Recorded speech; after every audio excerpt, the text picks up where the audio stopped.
අස්වසමලාබී ඔයාලා හැමෝටම සුබ දවසක් කියලා ආදරෙන් ප්‍රාර්ථනා කරනවා. ඔන්න අස්වසමලාබීන් හැමදෙනාම බලාගෙන හිටපු සුබ ආරංචිය අරගෙනයි මම මේ වීඩියෝ එක ආවේ. ඉතින් මේක ගැන රජයෙන් නිවේදනයක් නිකුත් කරලා තියෙනවා. ඉතින් මේක මේ පාර අස්වසම දීමනාව වැටුනේ පොඩි වෙනසක් වෙලා. ඉතින් ඒක ගැනත් කියන්නම්. ඔක්කොටම කලින් කියන්නම්කෝ මේ වගේ වීඩියෝස් වලට මිස් වෙන්න පුළුවන් මගේ channel එක subscribe කරලා නැත්තම්. මොකද එතකොට යාළුවනේ වීඩියෝස් පෙන්වන්නේ නැහනේ. subscribe කරමු නැතිව චූටි වෙලාවක් කරන් subscribe කරන්න. හරිද? ඊට පස්සේ දකුණු පැත්තේ තියෙන bell icon එකත් තෝල් දාගත්තොත් මම වීඩියෝ එකක් දාපු ගාම ඔයාලා ළඟට ගෙන්න ගන්න පුළුවන්. ඉතින් මේකයි අද දිනේ. ඉතින් යාළුවනේ අද දවස ගැන කිව්වොත් ඔයාලට බලා ගන්න පුළුවන්.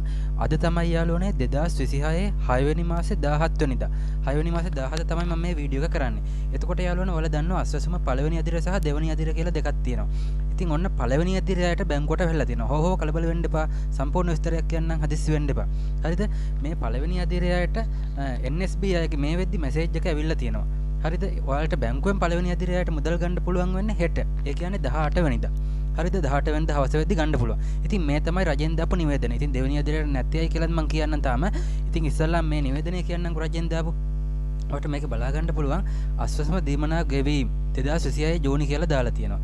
ඊට පස්සේ මෙහෙම දාලා තියෙනවා. අස්වැසම සුබසාධක ප්‍රතිලාභ යෝජනා ක්‍රමයේ පළවෙනි අදියරට අදාළව පමණක් ප්‍රතිලාභී පවුල් කියලා 13,73,248කට ඔවුන්ගේ ජූනි මාස දීමනාව ලෙස 1,090 කෝටි 48,01,250ක මුදලක් 2026 6/18 ඒ කියන්නේ හෙට යාළුවනේ දින අදාළ ප්‍රතිලාභයන්ගේ අස්වැසම් ගෙනුම් වලට බැර කිරීමට නියමිතය කියලා.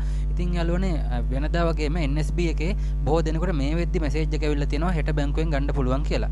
ඉතින් යාළුවනේ මේ දෙවෙනි අදියරයගේ අය පරක්කු වෙන්න කියලා පොඩ්ඩක් හොයලා බැලුවට පස්සේ එයාලටත් මේ ජූනි මාසෙක ගෙවනවා ලැබෙන්නේ නැත්තේ නෑ. හැබැයි පොඩ්ඩක් පරක්කුයි බොහෝ විට මේ මාසේ අවසාන වගේ වෙද්දි එයාලට වැටේ. ඉතින් සමහරක් අයගේ මේ වෙද්දි බහුතරයක්ගේ සිස්ටම් පෙන්වන්නේ නැහැ දෙවෙනි අයගේ. ඉතින් යාළුවනේ කලබල වෙන්න අවශ්‍ය නැහැ. ඔයාලට අනිවාර්යයෙන්ම මේ මාසේ 3 වෙනි සතිය අවසානයේදී වගේ 4 වෙනි සතිය පටන් ගද්දි වගේ ඔයාලට මුදල් ගන්න පුළුවන්.